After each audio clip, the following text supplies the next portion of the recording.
G గ్రామానికి వెళ్లిన జిల్లా కలెక్టర్ రాజశేషకు అపూర్వ స్వాగతం లభించింది. ఆయన రాక సందర్భంగా గ్రామస్తులు సంబరాలు జరుపుకున్నారు. మేళతాళాలతో సాదరంగా ఆహ్వానం పలికారు. ముందుగా ఆయన ఆంజనేయ స్వామి ఆలయంలో ప్రత్యేక పూజలు చేశారు. మే 13న ఓటరు పండుగలు నిర్వహించాలని కూడా కలెక్టర్ అన్నారు. నేరడిగొండలో 100% పోలింగ్ జరగాలన్నారు. ఓటు హక్కు వినియోగంపై విస్తృత అవగాహన కల్పించారు. ఇక స్వీపు ప్రచార రథంలో గొండి భాషలో ఓటు హక్కు వినియోగంపై వివరించారు. సిరికొండ మండలం నేరడిగొండ జిలో ఐటీడీఏ పిఓ ఖుష్బూ గుప్తాతో కలిసి ఆయన గ్రామానికి చేరుకోగా గ్రామస్తులు మంగళహారతులతో ఎదురొచ్చి మేళతాళాలతో స్వాగతం పలికారు. గ్రామస్తుల అభిమానానికి ఆయన కృతజ్ఞతలు తెలిపారు.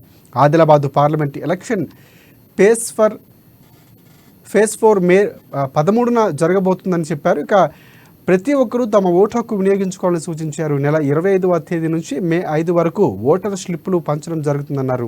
పోలింగ్ ఉదయం 7 గంటల నుంచి సాయంత్రం 5 గంటల వరకు ఉంటుందని తెలిపారు. అనంతరం పోలింగ్ కేంద్రాన్ని పరిశీలించి అన్ని మౌలిక వసతులు కల్పించాలని, ఏర్పాట్లలో ఎలాంటి లోట్లు ఉండకూడదని చెప్పి సూచించారు. ముఖ్యంగా తాగునీరు, చైర్స్ తదితర వాటిని తప్పనిసరిగా ఏర్పాటు చేయాలని పేర్కొన్నారు. ఈరోజు మన ఈ బోత్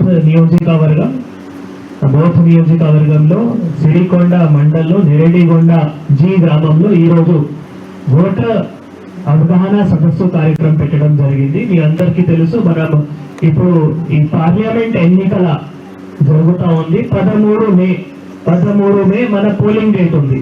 సో మీ దగ్గర ఇక్కడ ఊర్లోనే పోలింగ్ స్టేషన్ ఉంది. సో 13 మే నాడు మీరు ఖచ్చితంగా ఓటు వేయాలి. వాటి గురించి ఈరోజు మీ అందరితో మాట్లాడుతున్నాము, మీ అందరితో ఇంటరాక్షన్ చేస్తున్నాము. సో నేను ఎందుకు ఈ ఊరికి రావాలి, ఎందుకు అనుకున్నామంటే ఈ ఊర్లో పోయిన ఎన్నికలలో చాలా మంచి పోలింగ్ శాతం అయింది. ఇందాక అందరూ చెప్పారు 92, మనం అసెంబ్లీ ఎన్నికలలో 92 పోలింగ్ శాతం అయింది. సో ఇంకా మీ అందరితో ఇంటరాక్షన్ చేస్తే, మీ అందరితో మాట్లాడితే మీరు ఖచ్చితంగా 100% పోలింగ్ కూడా ఈ ఎన్నికలలో చేస్తారు. ఈ నమ్మకంతో ఈ రోజు ఇక్కడికి రావడం జరిగింది. సో చాలా మంచి వాతావరణం ఈ ఊర్లో ఉంది. మంచిగా ఇక్కడ మీరు ఒక గుడి కట్టారు. గుడిలో కూడా చాలా మంచి వాతావరణం ఉంది. మాకు సత్కారం చేశారు, మాకు స్వాగతం చేశారు. మీ అందరికీ ధన్యవాదాలు, శుభాకాంక్షలు కూడా తెలియజేస్తున్నాను. ఎందుకంటే ఇంత దూరం ఉన్నా కూడా ఒక మంచి వాతావరణం ఉంది.